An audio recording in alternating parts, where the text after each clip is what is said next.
Alright guys, as promised, here's my prediction video for the SEC championship game between Alabama and the Florida Gators. Early in the week I did my preview video where I talked about some of the matchups, about some of the statistics, about the Alabama defense, about the Florida defense. Talked about how the Florida offense has been struggling out of the 120 or so teams in the Division One of football. I think their offense is ranked number 117. Not looking really good for them. Alabama's offense is doing just fine, ranked number 23 in their defenses. That's both teams' strong suit. Alabama still has a bit of an advantage there with statistically in our way with the number one total defense. And I got really in depth into the numbers in my preview video, and I explained why I actually think Alabama's defense is a little bit better, much better than Florida's defense. But what puts Florida in a lot of trouble, though, is that Florida also is dealing with a lot of injuries. I talked about that in the preview video. Jordan Sherry, the best pass rusher, is out. The best defensive lineman, Cox, is out. Um, Another one of their guys is dealing with a little injury on the defense. I think uh, Joey Ivy's limited a little bit, maybe, but he will play, I believe. Jared Davis, their best linebacker, is dealing with the ankle injury. I think I read something today that said that he will try to play on Saturday, but they thought he was going to be out early in the week, so it'll be interesting to see how he plays. Marcus May, one of their better safeties, out. Had a few injuries in the secondary, so they're dealing with quite a bit of attrition dealing with this season, so they're going to struggle to bring in kind of a strong, full depth team on this Saturday. Whereas Alabama's pretty healthy, relatively health-wise. Corey Kerman and Cam Robinson, they played last week against Auburn, so their shoulder injuries should be recovering just fine. The running backs are getting a little bit more healthy. Uh, Everything seems to be going in Alabama's favor.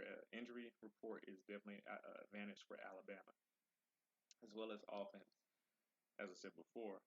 Now, what I want to talk about in this video is a bit of the matchups. So what we're going to see is that Florida, they still have talent. That's why their defense has played well. That's why even though the game against Florida State ended 31-13, uh, Florida's defense did all they could to keep them in that game and try to help them out. But it just wasn't enough because their offense couldn't score. But their defensive line, specifically their defensive tackles, Ivy and Brantley, they do a good job of holding up and trying to get a little bit of rushing there.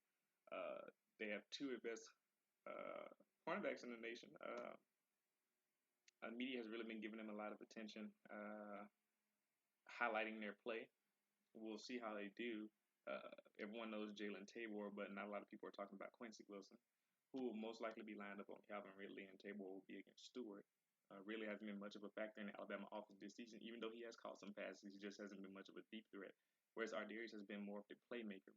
And so it'll be interesting to see how Tabor does trying to cover Ardarius Stewart and how Wilson does trying to cover Calvin Ridley, not to mention the fact that their secondary is dealing with injuries right now, so will they be able to hold up depth-wise? Also, Alabama's interior lineman against Brantley and Ivy will be something to watch. So Florida defensive lineman Brantley and Ivy versus the Alabama interior guards and centers of Ross Pierschbaker, Bradley Bozeman, and Corey Kerman. And that'll be really interesting to watch. Those will be the most important things. The linebacker situation, too, as we get into running the ball, will Jerry Davis be able to make an impact on the game? And how will he be able to hold up when Joshua Jacobs and his shiftiness and Bo Scarborough with his strength, taking multiple hits from those guys and trying to neutralize their strengths? It'll be interesting to see what type of impact he can have on the game, if he can have any at all dealing with that ankle injury. Florida's offensive line is also a little bit struggling.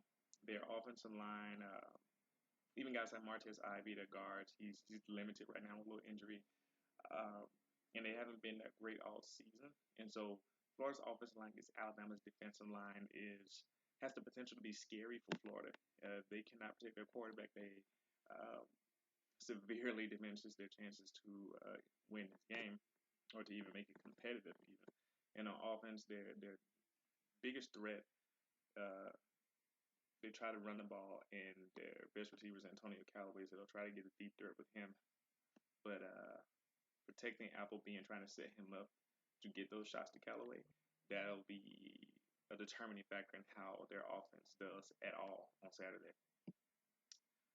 Now that I highlighted all of those things, I'm going to get into what I believe will happen in the score. So ultimately, as I said before, Florida's offensive line hasn't been impressive all season, and they're dealing with a little bit of injuries right now.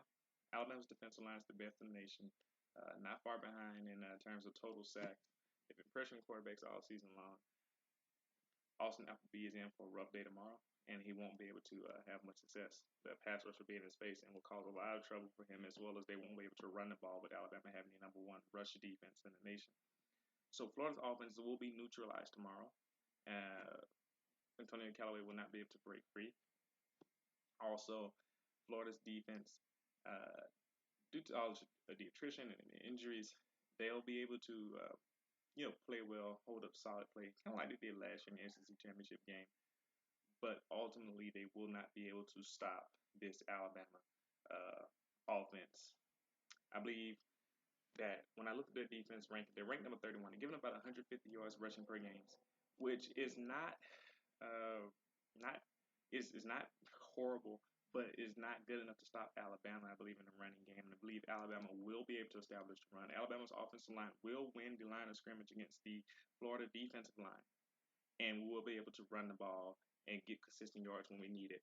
Uh, we never know how Lane Kiffin will call the plays. We'll never know if he'll come out throwing first or loosen up the run, or will he come out running to get some more throws.